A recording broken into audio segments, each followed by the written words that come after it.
this is quite mysterious in a lot of ancient societies. Just how did Sparta or Athens choose which people were going to go as hoplites for a particular expedition?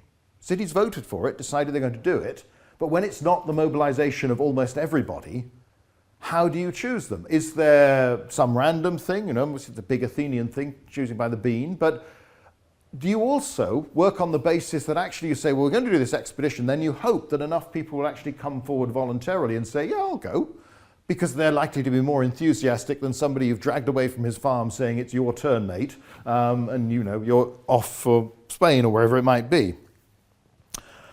It's very difficult to tell, and that makes it a big problem.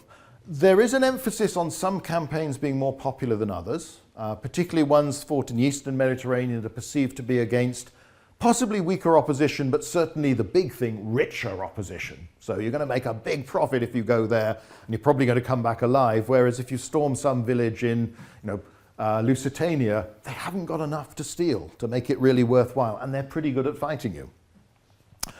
Obviously, there are very few cases where there is serious reluctance to come forward at a time of levy in 2nd century and before.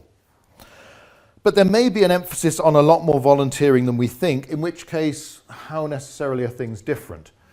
There is clearly, from the Second Punic War at least onwards, an emphasis on, rather than you're simply a soldier and you come bringing your own equipment because that's part of your duty as a citizen. So you bring your own shield, your own armor, your helmet, sword, this sort of thing. At the very least, clothes are going to wear out during the course of prolonged campaigning. Your boots are going to wear out. Some of the evidence from the field work at Baecula, the Second Punic War battlefield, what they found were lots of Roman boot studs.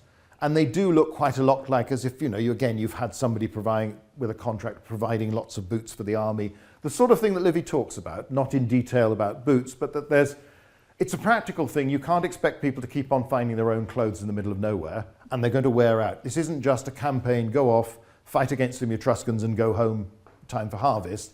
It's a different sort of thing. And one of the Gracchan laws will be about paying for clothing and equipment for soldiers later on. So the state is probably providing more, which then means you don't necessarily have to rely on people who can bring their own kit.